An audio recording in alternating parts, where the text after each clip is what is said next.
예, 너무 감사합니다. 나누고 싶은 이야기도 잘 말씀해 주셔서 함께 쭉 이렇게 이야기하면 좋을 것 같은데, 모든 서술적 진술 뒤에는 갈등과 논쟁의 역사, 의심의 질문들, 흔들림이 있었다라고 하는 것도 굉장히 중요한 통찰인 것 같습니다.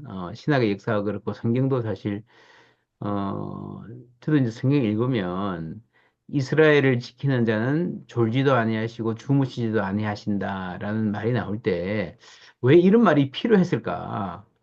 하나님 졸고 계신 거 아니야? 하나님 내가 지금 이렇게 어려운 가운데 있는 거를 모르는 거 아니야? 이런 이 느낌들이 있으니까 어느 순간인가 그런 어떤 고백이 터져 나온 것 같아요. 아, 하나님은 졸지 않으시는구나. 우리가 하나님을 우리 인간적인 차원에서 생각하거나 자기 문제에 갇혀서 볼 때 그런 게 드는데 그렇게 생각해 보면 이제 그 이 참회 기도를 계속 하시는 게요. 이제 설교를 다 쓰고 나서 참회 기도를 쓰셨다 그러는데 어쩌면 설교를 쓰는 것 과정에서 마음속에 참회 기도가 예, 워딩으로는 안 나와도 준비되고 있지 않은가. 예, 혹은 그 이 성경의 진술에 다시 돌아가서 있는 그 갈등을 나의 의심과 갈등을 계속 말하는 이 참회의 기도의 경험들이 쌓이면서 그게 이제 어떤 설교 전에 설교하는 중에 준비하는 중에 말씀에 대한 이해를 더 깊게 하는 그러면서 또, 실제로 예, 맞아요. 성도들은 훨씬 더 우리보다 더 많이 의심하고 회의하고 세상에 때를 많이 묻히고 사는 분들도 많기 때문에 물론 또 순수한 분도 많지만 그 기도와 설교의 관계, 참회 기도를 계속 쓰면서 자기를 성찰하는 것이 말씀을 준비하는 설교자에게 좀 어떤 이렇게 도움을 주고 다르게 방향을 줬던가 하는 말씀들 좀 나눠주시면 좋을 것 같습니다. 예.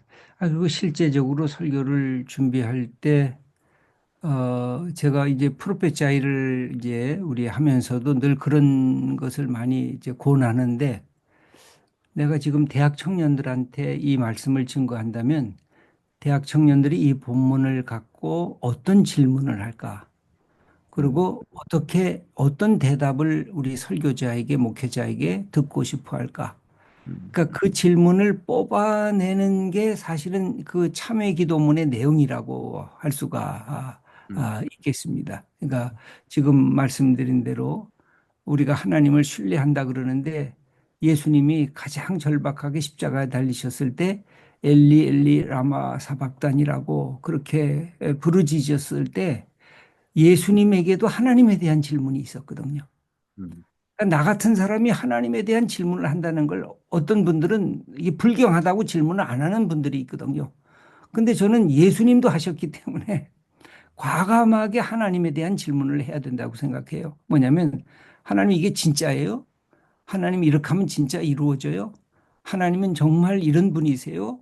라고 하나님에게 내가 앞에 있는 계신 그 분처럼 다이얼로그로 질문을 하면 그 질문이 곧 내가 하지 못했던 것에 대한 반성적 참회 기도문으로 나올 수 있다고 보여져요. 그래서 어떨 때는 참회 기도문 할 때 굉장히 힘들게도 제가 썼지만 이게 설교를 잘 완성이 되면은 참회 기도문이 거꾸로 나올 때 굉장히 이렇게 그냥 한숨에 3분의 기도가 그냥 나와 버린 경우도 꽤 많았어요.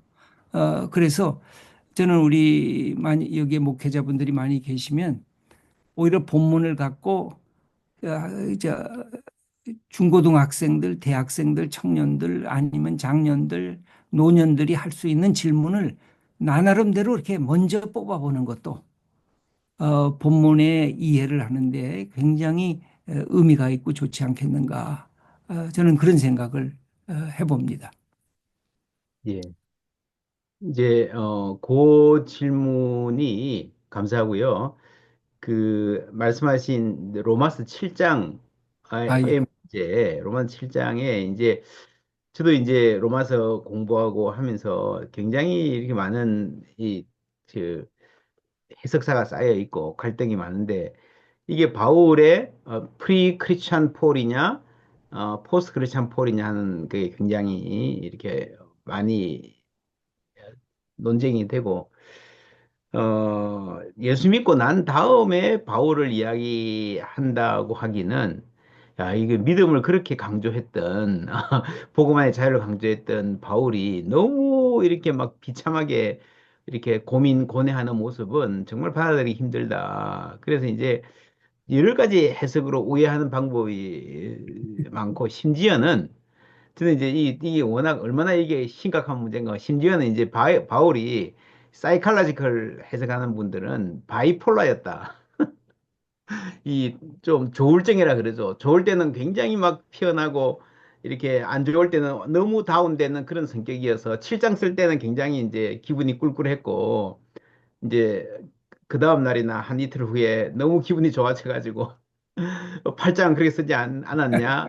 라고 하는 이론이 있을 정도로, 이론이 있을 정도로, 저도 뭐 동의는 안 합니다만은, 이 7장과 8장이 너무 이쪽은 다크하고, 이쪽은 정말 이렇게 해피하고, 브라이트한, 확신에 찬, 걸로 가는데, 그 저는 이제 7장을 그렇게 보거든요.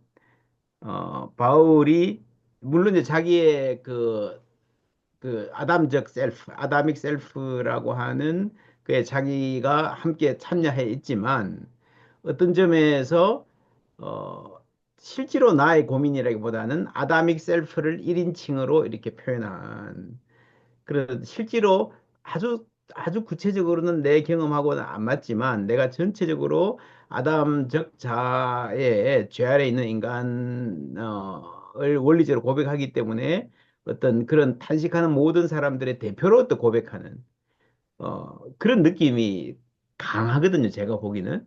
그러니까 음, 이제 이 참회의 기도도 들을 때 이제 성도들이 그렇게 생각할 수 있을 것 같아요. 우리 목사님이 저렇게까지 나쁜 생각도 많이 하고 했을까? 그냥 우리를 위해서, 우리를 대표해서 우리의 자리에, 우리 목사님은 좀, 그 정도는 아닌데, 우리의 자리에 내려오셔서 내 입장에서 탄식을 하는, 그게 되게 제사장적인 거죠. 그죠?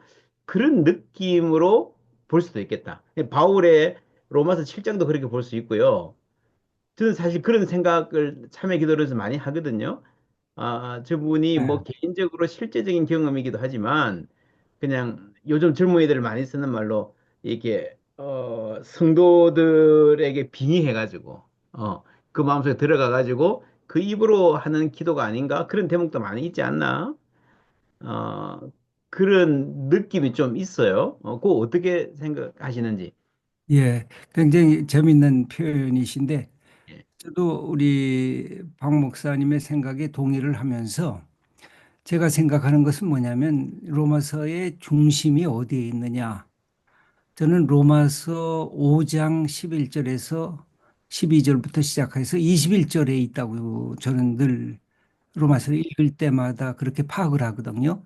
그러니까 뭐냐면 로마서 5장 12절 이후에 나타나는 아담과 그리스도의 타이플로지가 로마서 전체를 휘감고 있거든요. 그래서 아담적 인간상과 그리스도적 인간상을 끊임없이 바울이 대비시키면서 로마서 1장 18절부터 3장 21절까지는 아담적 인간상의 죄악성을 얘기를 하고 있고 3장 21절부터 시작해서 5장 11절까지는 그리스도적 인간상의 모습을 대변시키고 있고 이것이 그대로 7장에서 아담적 인간상과 8장에서의 그리스도 안의 인간상의 모습을 투사시키고 있다고 저는 생각을 하고 있어요. 그러면서 예를 들면 로마서 7장이 남에 대한 이야기이면서 우리 속에 스쳐가는 사상들이 있어요. 그러니까 에고에서 자기라고 하는 1인칭 단수로 쓰면서 자기 자신이 갖고 있는 실존적인 위기, 그래서 결국은 오호라 공고한 사람이로다 누가 이 사망의 골짜기에서 나를 건져내리라고 하는 이 궁극적 탄식이 이게 이제 늘 이제 신학자들의 질문이 이게 그리스도 안에 있는 사람이 이렇게 고백할 수 있느냐라고 하는 질문 때문에 이 해석하는 데 이제 걸림돌이 되거든요. 근데 그 실존 자체가 그리스도 안에서 내 속에 아담적 인간상이 있는 것을 보거든요. 내 속에 분노가 있고 내 속에 미움이 있고 내 속에 일종의 다른 사람을 킬링하려고 하는 저 사람을 가다가 어? 돌바닥에 가다가 그냥 자빠져라 라고 하는 그런 마음속에 분노도 있고 이런 것들이 지속이 안 되지만 살짝살짝 내 삶 속에 끊임없이 들어오거든요. 그 이미 이 아담적 인간상이 갖고 있는 모습을 저는 바울이 자기가 이것에 대한 경험이 없으면 그냥 멀리 있는 다른 사람의 얘기로서 이 이야기를 이렇게 실감나게 표현할 수가 없었을 거라고 저는 생각을 해요. 그러니까 그것이 내 속에 아담적 인간상이 있어서 예수 그리스도 밖에는 이 부분을 치유할 분이 없구나. 그래서 8장으로 넘어가면서 성령 안에 있는 그리스도 안의 존재를 이렇게 예찬하고 있는 것이 아닐까. 그런 점에서는 예수를 믿어도 시물 유스투스 에트 페카토르라고 하는 나는 의인이면서 동시에 죄인이라고 하는 우리의 실존이 주님 앞에 서는 그날까지 지속이 될 거다. 그거는 어린아이건 젊은 사람이건 노인이건 상관없이 이 양상이 지속될 거다라고 하는 점에서 저는 그쪽으로 더 이렇게 가고 싶은 그 예, 해석하는 마음입니다. 예, 그래요. 그래서 예, 5장 로마서 5장 아담과 그리스도의 타이폴로지가 전체를 그러니까 로마서 8장까지 1장에서 8장까지 전체를 휘감고 있는 핵심적인 테마라고 생각을 해요. 예, 아담적 자아와 그리스도 안에서의 세 사람. 예, 네. 그렇게 볼 때 굉장히 선명해지는 것 같습니다. 감사하고요. 이제 이 목사님 기도가 제 볼 때 이게 거의 요즘 이제 어, 글을 읽어도 목사님의 음성 지원되는 같은 그런 느낌이에요. 이렇게 막 이게 마음을 담아서 쓰셨고 그렇기 때문에 그래서 이제 이 기도 자체가 어떤 구체적인 정황이 소망교회 예배, 소망교회의 예배 분위기, 그 청중들의 특성, 그 소망교회 예배의 전통, 그리고 굉장히 조용한, 예, 헛기침도 잘 안 나는 그런 소망교회 예배와 그리고 이제 김지철 목사님이 갖고 계신 목소리라든지 영성과 이미지 이런 것들이 다 이렇게 조화가 되어서 거기에서 딱 맞는 기도인 것 같아요. 근데 이제 우리 질문지의 질문으로 좀 들어가면, 개척교회 목사님들이 이 참회 기도를 좀 어떻게, 굉장히 많이 이제 이 사실이 어떻게 보면 좀 쉽게 이야기하면 강남 스타일, 혹은 강남도 다 안 그런 것 같아요. 소망 스타일인 것 같아요. 소망 스타일. 소망 스타일의 기도인데, 우리에게 아주 울리는 깊이 있는, 그런 통찰과 고백이 있으면서도 꽤 많은 부분들이 이걸 그대로 가져가면 우리에게서는 좀 어색할 텐데 우리에게서 이런 스타일로 할 수 있을까? 막 그냥 애들 울고 막 마이크도 삑사리 나고 이막 사람들이 그냥 소망계만큼 잘 준비되어 있지 않은 이런 분위기거든요. 그래서 이제 이 개척교회에 대한 질문들이 꽤 많이 있는데 개척교회에서 목회자로서 어떻게 영적 습관을 가질까? 또 매일 기도해야 되고 설교해야 되고 하는 그런 상황에 대한 것 그리고 이제 어떻게 개척교회에서 성도들의 개척교회 목사로서 개인의 영성을 지킬 수 있을까? 또 성도들의 어떤 이런 깊이 있는 기도의 훈련을 시켜갈 수 있을까 하는 아, 거에 대해서 또 어떻게 생각하시는지. 네. 예, 저는 우선 개척교회 하시는 분들이 정말 한국교회의 영성의 모든 부분에 기초를 이렇게 마련하고 계신다고 생각하고 있습니다. 제가 소망교회를 목회했지만 많은 분들이 개척교회나 지방에서 신앙생활을 하시다가 서울로 오신 분들이 정말 많습니다. 그러니까 대형 교회들은 작은 교회들 그리고 개척교회들 하시는 분들의 일종의 영적 빚을 지고 있는 교회라고 생각을 합니다. 대한교회가 됐다고 자랑스러운 것이 아니라 그 많은 교회에 섬기는 분들을 통해서 그 성도들이 배출이 됐고 다만 그것이 서울이라고 하는 속에서 이렇게 모여졌다고 생각하는 것이 제가 성도님들을 만나 뵙고 이렇게 대화를 하면서 느끼는 늘 그런 소감이고 그래서 명절 때마다 그 고향교회 꼭 찾아가시고 가면은 목사님에게 드릴 선물 꼭 준비하시고 교회 그때는 소망교회 내시지 말고 가서 그 교회에다가 헌금을 꼭 내셔서 그 감사 표시를 하라고 제가 이렇게 편지를 이렇게 매번 그렇게 이렇게 보내드리곤 하는데 저는 그런 점에서 여기도 개척교회 하시는 분들이 많이 계실 텐데 굉장히 소중한 분들이고 존중받아야 할 분들이라고 제 마음속에 그렇게 고백하고 있습니다. 그렇다고 개척교회의 참여기도와 대형교회의 참여기도가 그렇게 달라질 것 같지는 않습니다. 그러니까 다만 노출하는 그 내용이 하나님 우리가 열심히 살았는데 얻은 것이 없었습니다. 그래서 빈손으로 왔습니다. 그래서 지금 개척교회 성도님들이 당면하고 있는 그런 아픔을 그대로 그냥 그 기도문 속에 집어넣으시면 어떻겠는가. 지금 아들이 아파서 지금 고통 중에 있는데 이거 어떻게 하면 좋겠습니까?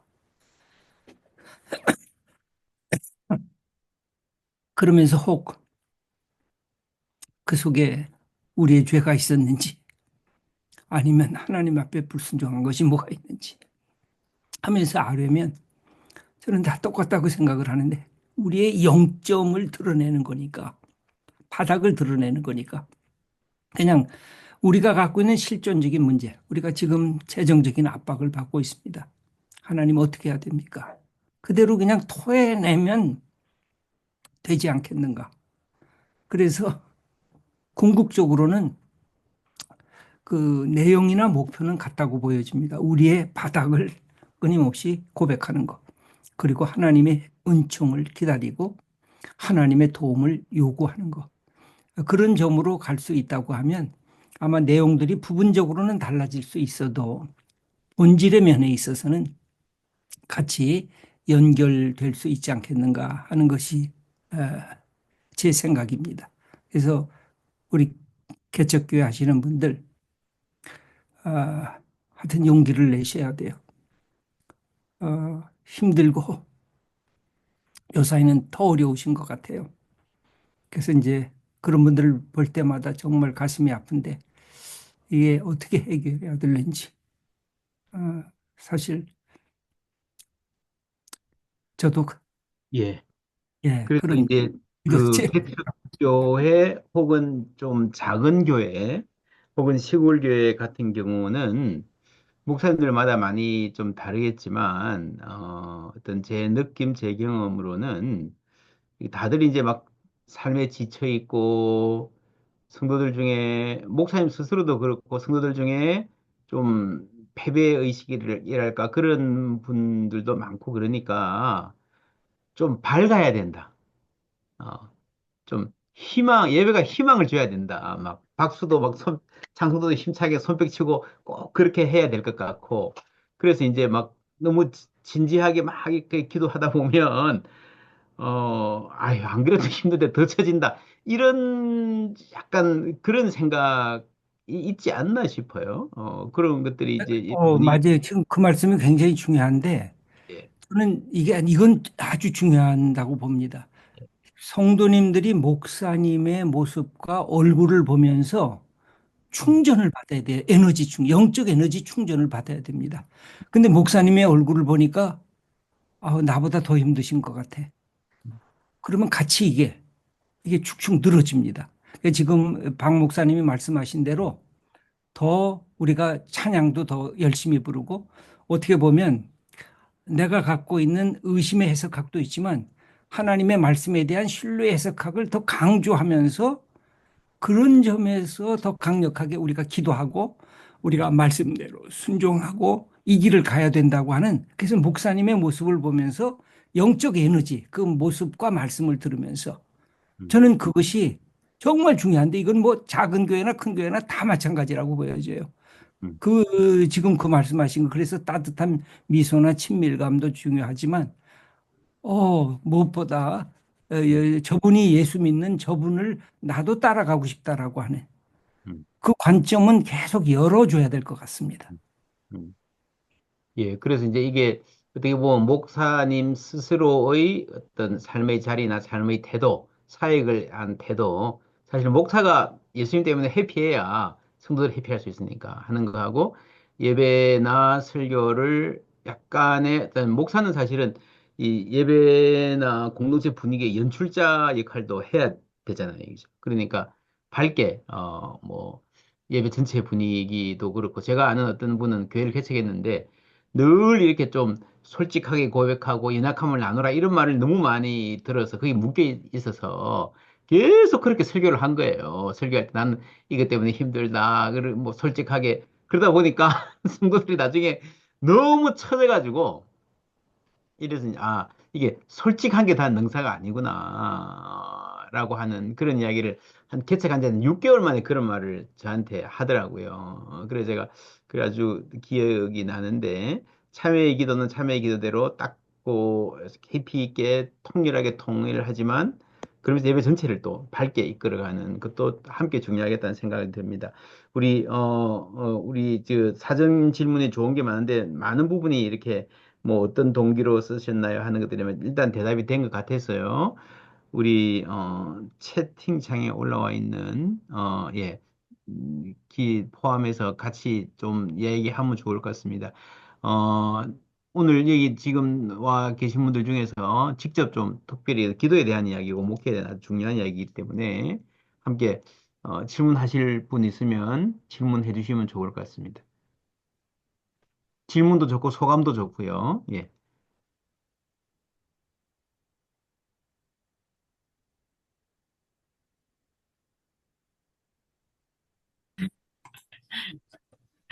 네, 손을 들어서 표시해 주시면 네, 음소거 예, 되면서 말씀하시면 되겠습니다. 네, 김광호 목사님, 예. 예, 저기 이 네, 서명식 목사님도 네. 누가 음소 먼저 하시죠? 해제하시고 김강호 목사님부터 말씀해 주시죠.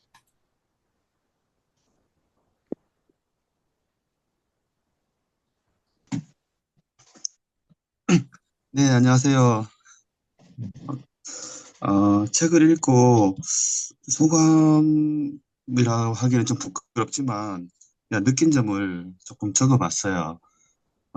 그래서 조금 제가 적은 거를 조금 예. 읽어보도록 하겠습니다.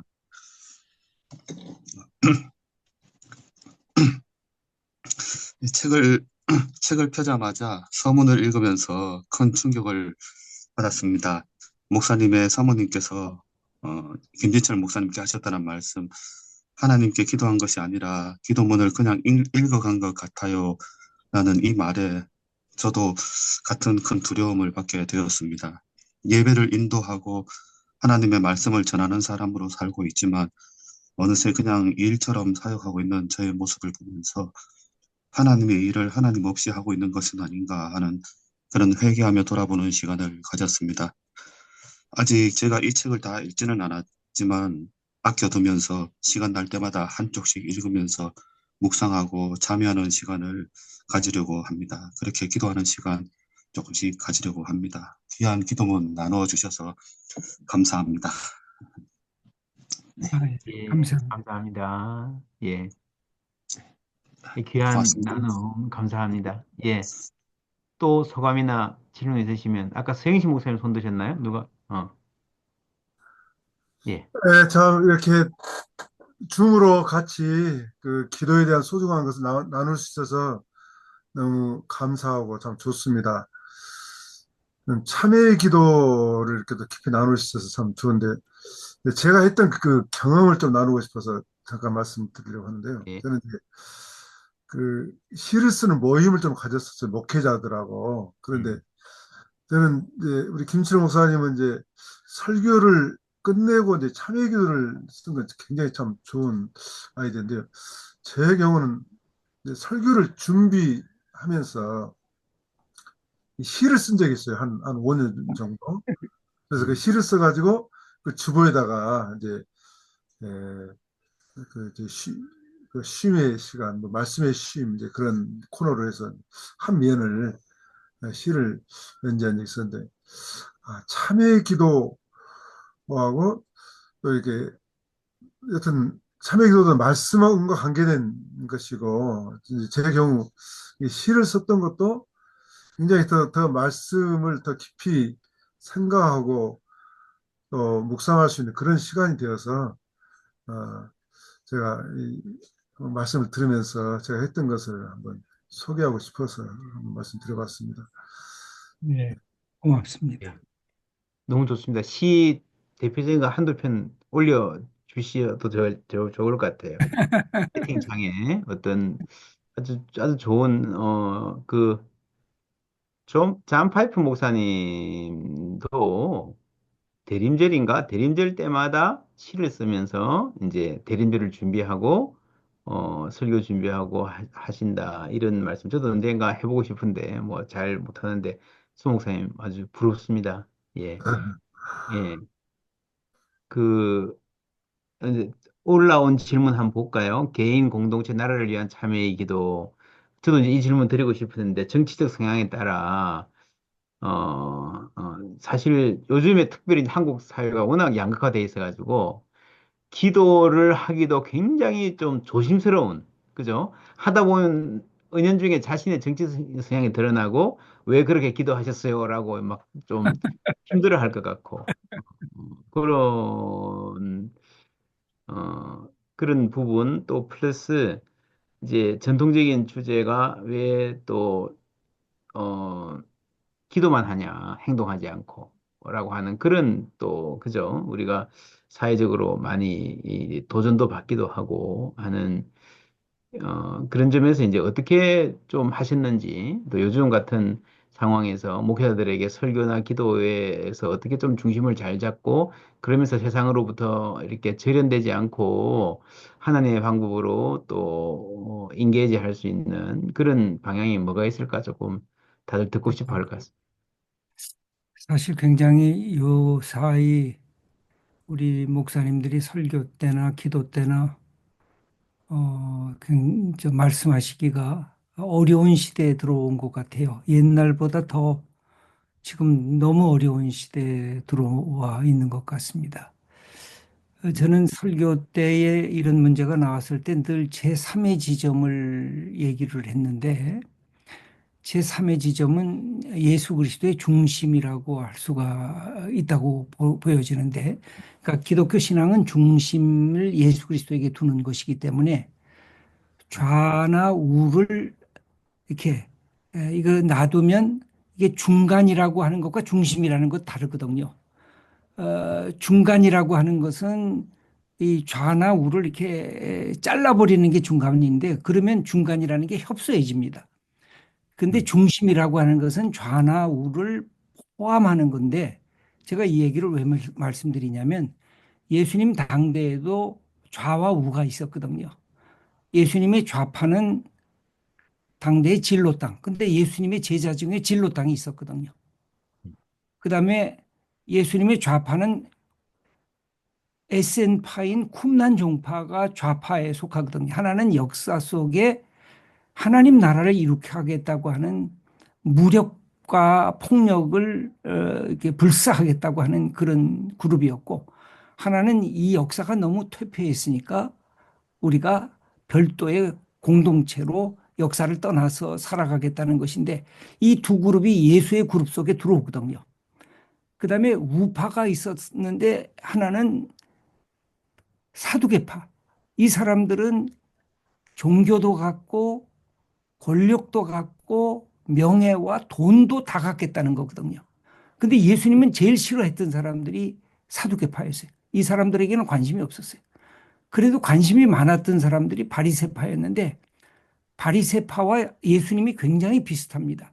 근데 바리새파는 그것을 문자적으로 성경을 해석하면서 예수님과 끊임없이 충돌을 하는데 저는 예수님 당시에도 좌파와 우파가 있었는데 예수님 안에 용광로처럼 이것이 묶여지거든요. 저는 그것이 매우 중요한 것 같아요.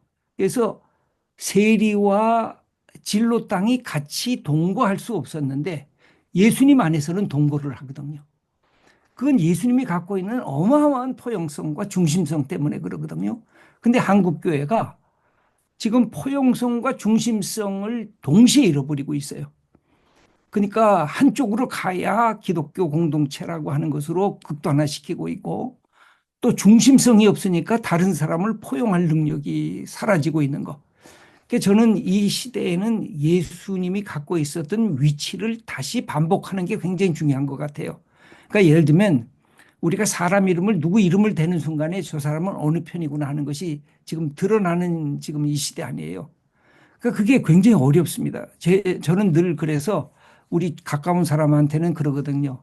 누구를 위해서 기도하는 게 아니라 지금은 헌법기관인 헌재와 법관들을 위해서 기도해서 거기에서 결정되는 것을 모든 국민이 그리고 좌나 우에 속한 국민들이 따라가야 하는 것이 이 어려움을 이겨내는 과제지 나는 누구 편을 위해서 기도하고 누구를 위해서 기도한다는 것은 제가 볼 때는 굉장히 위험한 지금 자리에 놓여져 있다고 생각을 하거든요. 그래서 예수님이 갖고 있는 제3의 자리에서 좌와 우를 포용해야 끌어안을 수가 있는데 예를 들면 옛날에는 이 좌파를 좌익이라 그랬어요. 날개 익자를 썼고 우익이라고 해서 날개 익자를 썼어요. 근데 새가 좌파도 자르고 우파도 좌익도 자르고 우익도 자르면 새가 나를 수가 없어요. 오리처럼 그냥 땅바닥에서 기어다녀야 되지요. 그런데 새가 날아가다가 좌와 우가 다 있어야지 날아가는데 왼쪽으로 날아가려고 하면 어디에 힘을 줘야 되느냐면 오른쪽 날개에 힘을 줘야 돼. 이게 참 묘한 게 있습니다. 음. 내가 왼쪽으로 가고 싶은데 힘이 어디에 있어야 되냐? 오른쪽 날개에 있어야 돼. 내가 오른쪽으로 가고 싶으면 왼쪽 날개에 힘이 있어야 돼요. 근데 중심이 힘을 받쳐줘야 새가 날아갈 수가 있는데 지금 한국 교회나 한국 사회의 가장 큰 약점은 중심이 취약해지는 거예요. 그리고 좌와 우의 소리가 너무 큰 거예요. 이게 한국 사회를 어지럽게 하고 힘들게 하는 부분이라고 저는 생각해요. 그래서 저는 이 점을 사실은 소망교회를 목회하면서는 반복적으로 얘기를 했어요. 우리가 중심에 서는 것이 도대체 뭔지, 좌와 우를 포괄하는 것이 뭔지. 근데 이제 사람 이름을 대는 순간에 이게 위협을 받기 때문에 가능하면 사람 이름은 안 됐어요. 그리고 중심성을 어떻게 우리가 붙잡아야 이것을 넘어갈 수 있겠는가 하는 그 얘기를 했는데 사실은 우리 목사님들이 이렇게 얘기를 하면 이 안에도 우리 목사님의 색깔이 도대체 뭐냐 하고 이제 질문하는 분이 있는데 얘기를 할 수가 있죠. 근데 이 중심성을 어떻게 확대할 수 있느냐, 예수의 중심성을 그쪽으로 교회 공동체가 나가야 좌와 우를 끌어안는 용광인 것처럼 포용적인 이 기독교 공동체가 될 수 있지 않겠는가. 저는 늘 그런 생각을 하죠. 그렇다고 예수님의 색깔이 뭐하냐? 아니잖아요. 예수님처럼 명백한 분이 없잖아요. 그래서 이 부분을 우리가 더 깊이 있게 한번 논의할 필요는 있는데 오늘 얘기를 하면 이게 굉장히 길어질 것 같긴 합니다. 예, 예. 그래서 사람 이름 이야기하는 거 조심해. 어떤 분들은 설교할 때 예를 들면 신문 이야기할 때도 내가 뭐 조선일보에서 이런 게 나왔다. 이러면 그 말 자체가 딱 그 뭐 한겨레 신문 이래 그냥 모 일간지라고 하는 게 낫다 할 정도로 그런 부분에 이제 조심하는 할 부분과 또 정말 꼭 말해야 될 건 지혜롭게 담대하게 말하는 그런 게 필요한 것 같아요. 우리 그 참회의 기도뿐 아니라 특별히 이제 네. 좀 규모가 크지 않은 교회에서는 그렇게 목회하시는 분들 꽤 있어요. 또 기도해 주세요. 이러면 그냥 기도할 게 이게 아니라, 그분을 위한 기도문을 쓰는 거죠. 개인을 위한 기도문을.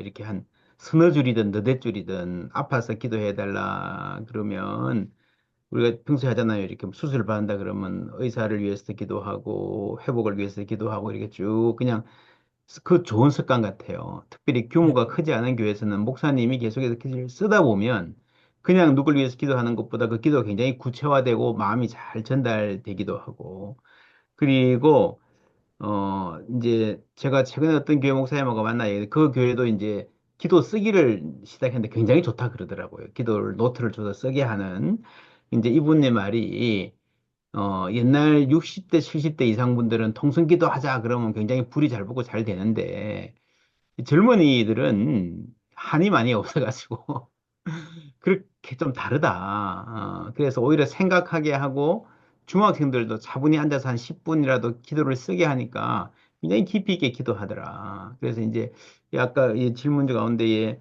어, 기도 훈련이라는 이야기가 나왔는데 목사님 기도하시는 걸 듣는 것도 일단 훈련이고 본인 스스로 쓰게 하는 것도 아주 좋은 접근인 것 같습니다. 질문 중에, 우리 혹시 또 여러분 중에 질문하실 분 있으면 질문이나 소감 말씀하실 분 있으면 해주시죠. 시간도 이제 거의 다 돼가는데, 예. 이호 목사님 혹시 하시고 싶은 말씀 있으신가요? 예.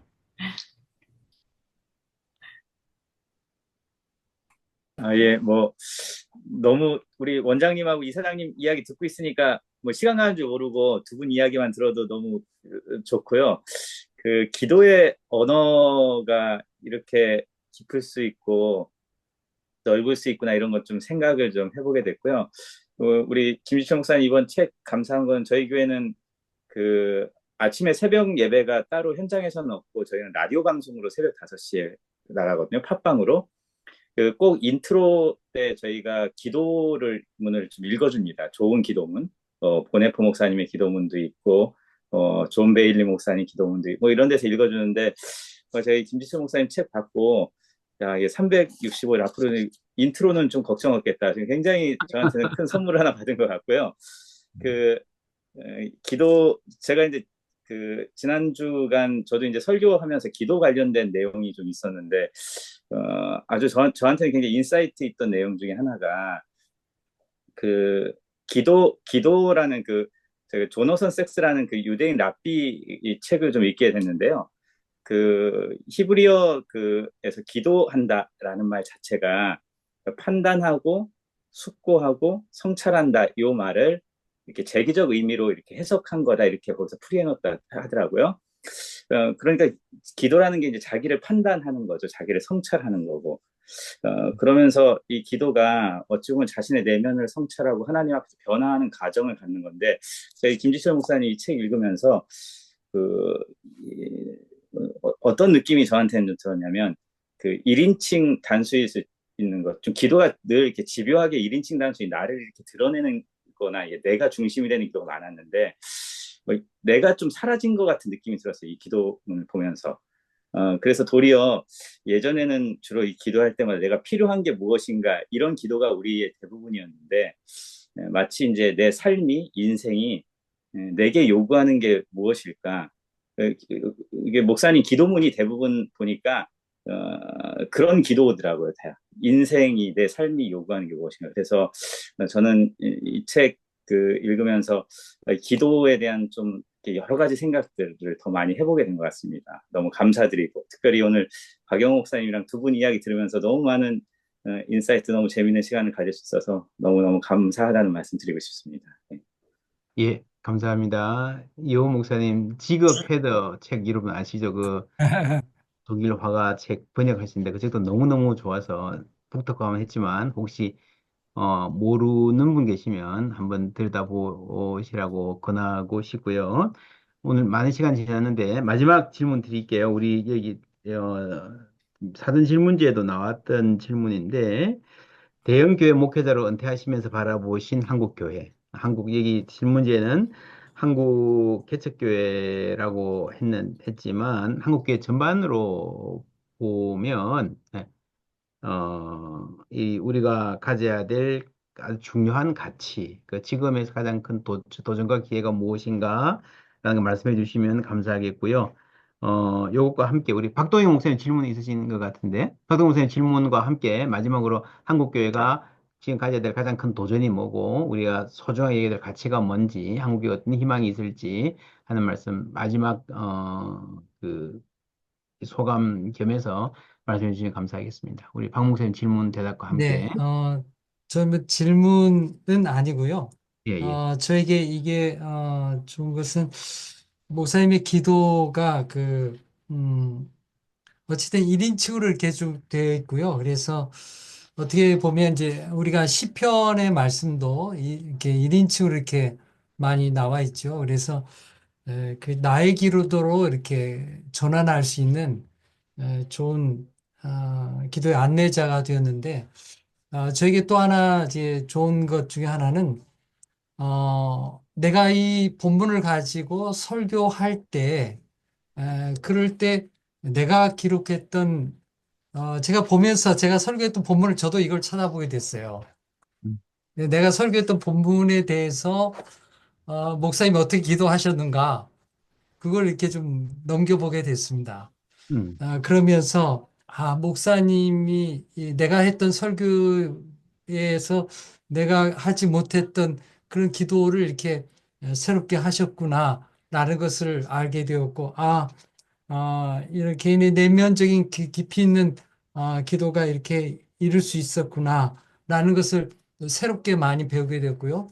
뒤에 이제 맨 뒤에 이제 색인이 이제 성경 본문 색인이 이렇게 달리는 것도 지금 참 유익하고 도움이 되었다 생각을 합니다. 그래서 우리가 이 책을 좀 가까이 두고 그냥 한번 쭉 읽고 지나갈 수 없는 이게 굉장히 많은 시간의 누적으로 이렇게 만들어진 거기 때문에 그 시간의 누적 속에서 시간의 그 고뇌와 하나님 앞에서의 그런 간절한 기도문이 실제로 있었던 거기 때문에 우리가 다시 성경 본문을 대하고 내가 그 본문 앞에 섰을 때에 그 간절함이 또 내가 설교를 마치게 되었을 때에 다시 한번 이 기도문을 보았을 때에 또 한번 다시금 내가 하나님 앞에 설 수 있는 좋은 안내자가 되어줬다는 것에 대해서 목사님께 감사의 말씀을 드리고 싶습니다.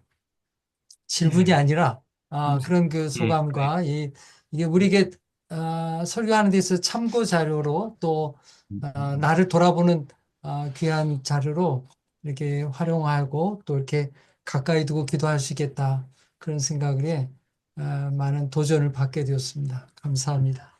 예.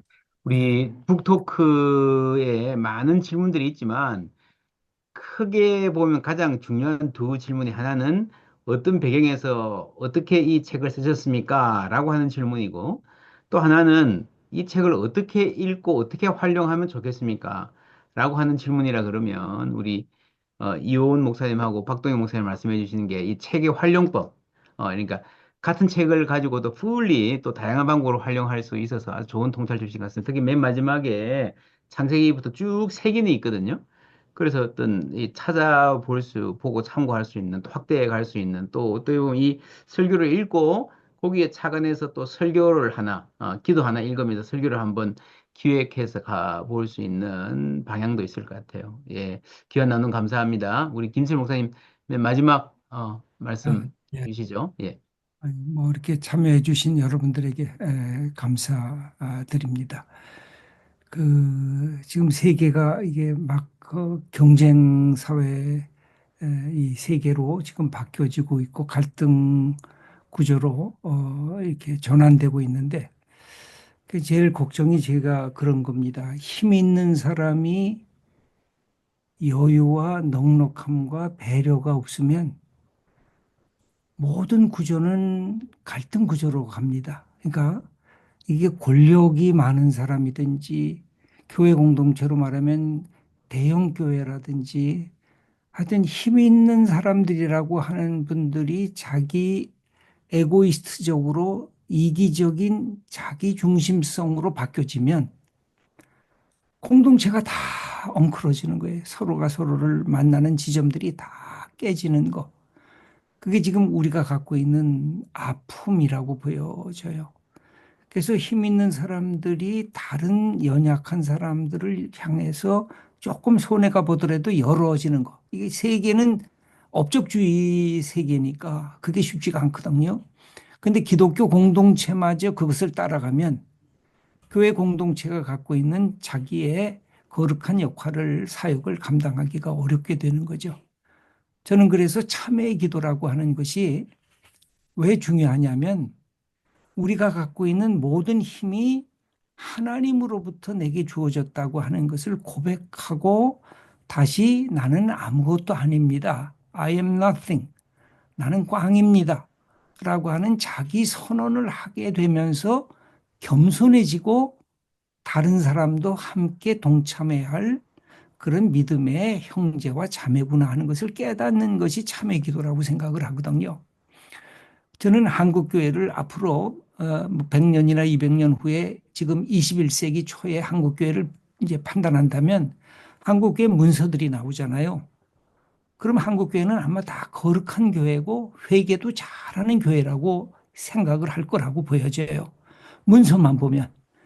근데 꼭 마찬가지죠. 그 샌더스가 유대주의에는 커버넌털 헤세드, 커버넌털 러브가 있다고 얘기를 하면서 종교개혁자들이 얘기했던 그런 믿음으로 그렇게 되는 것이 너무 경도된 것이 아니냐라고 생각하면서 소위 뉴 퍼스펙티브에 대한 바울의 그 관점이 나오는데 저는 이런 것 같아요. 문서로 보는 현장과 당대의 실제적인 현장과 차이가 있다는 거죠. 문서로 보면 회개도 잘하고 내용도 아주 깊이 있게 고백도 잘하는데 실제로 한국교회가 지금 그런 참회 기도를 하면서 자기 반성과 자기 성찰과 자기 객관화 과정을 지금 갖고 있는가? 제가 볼 땐 큰 퀘스천 마크가 든다는 거죠. 그건 왜 그럴까? 참회 기도를 하는데 참회 기도가 현실화되지 않기 때문에 마치 우리가 인터넷을 하고 PC를 켰다가 마지막에 작업을 하다가 PC를 켜다가 잠들 때 여러분들은 뭘 누릅니까? 완전히 이것을 다 끕니까? 아니면 파워 오프를 해서 끕니까? 아니면 잠자기 모드를 누릅니까? 저도 그런 경우가 많거든요. 이걸 완전히 끄는 경우보다는 잠자기 모드를 눌러요. 그럼 아침에 딱 키워서 이 키보드 하나만 누르면 어제 화면이 그대로 뜨거든요. 한국 교회가 꼭 그런 것 같아요. 그러니까 회개를 하는데 잠자기 모드로 회개를 하는 거예요. 그러니까 딱 뜨면 그 다음에 다시 옛날로 돌아가요. 이걸 완전히 그냥 완전히 꺼야 되는데 이 종료를 누르고 그래서 다시 리셋을 해야 되는데 리셋이 안 되는 거예요. 그래서 제가 언젠가 글을 쓰면서 한국 교회가 복귀 능력을 잃어버렸다. 제가 바둑을 좋아해서 바둑 채널을 조금 이렇게 종종 볼 때가 있거든요. 프로들이 꼭 끝나고 나면 하는 게 있습니다. 복귀를 합니다. 내가 여기서 잘못 뒀는가 보다. 근데요, 아마추어들의 특징은 뭐냐면 복귀를 못 해요. 아마추어는 내가 여기 왜 뒀는지를 모르는 거예요. 근데 프로들은 여기에 왜 뒀는지를 알아요. 그러니까 복귀가 가능한 거예요. 그러니까 우리가 회개를 하고 참여를 하는데 아마추어 회개를 하는 거예요. 그러니까 내가 어디가 잘못됐는지를 모르는 거예요. 왜 여기에 뒀는지를 모르고. 그래서 좋은 회개의 기도문은 쓰는데 그것이 현실화되지 않는 게 한국교회가 갖고 있는 우리의 아픔이 아닌가. 그건 교회뿐만 아니라 성도들도 우리 목회자들도 정말 회개하면서 나를 끊임없이 성찰하면서 다시 처음 사랑, 너 어디에 떨어졌는지 에베소 교회에다가 부탁하신 좀 어디에 떨어져 있는지 기억 좀 해라. 그리고 다시 처음 사랑을 회복하라고 했던 이 부분이 진정한 참회 기도가 있어야 이 자리까지 나간다고 생각을 하는데 우리는 잠자기 모드를 하니까 잠깐 회개한 것 같은데 다시 눈 뜨면 어제의 상태로 돌아가 있어요. 그러니까 리셋이 안 되는 거예요. 처음부터 다시 0점부터 시작해야 되는데. 그것이 우리 한국교회가 갖고 있는 지금 현실이 아닌가. 우리 또 목회자들이 갖고 있는 우리의 현실이 아닌가. 회개 기도를 해도 진정한 눈물과 다시 난 처음부터 겸손하기 시작하겠습니다가 아니라 회개 기도를 한 사람이 아주 교만하고 오만하고 남 멸시하고 사람 분리하고 갈등 일으키고 이제 그것이 제일 가슴이 아픈 거죠. 그것을 어떻게 우리가 극복해 나가야 되는가. 다시 0점에서부터 리셋하는 훈련. 그래야 진정한 회개가 우리의 공동체 안에 이루어지지 않겠는가. 그래서 잠자기 모드가 아니라 리셋하는 회개를 해야 되지 않겠는가 하는 것이 제가 이렇게 참회 기도문을 이렇게 쓰면서 다시 저 자신을 보고 우리 교회 공동체를 보면서 느끼는 소감이라고 말씀드릴 수가 있습니다. 그래서 조금 힘이 있으시면 조금 너그러우셨으면 좋겠어요. 음. 내가 영적 힘이 있든지 물리적인 힘이 있든지 돈의 힘이 있든지 뭐 지식의 힘이 있든지 조금 넉넉해야 그 공동체가 살아나기 시작을 합니다. 예, 여기까지 말씀을 나누죠. 아유, 예, 감사합니다. 특별히 사순절 기간인데 하나님과 동행할 수 있는 아주 좋은 우리 목회자들 먼저 하나님과 동행하고 은혜 가운데 거하고 또 겸손하게 할 수 있는 아주 좋은 책 주셔서 감사하고 오늘 특별히 귀한 말씀 또 저자에게 이렇게 직접 듣는 게 얼마나 큰 특권인지 모릅니다.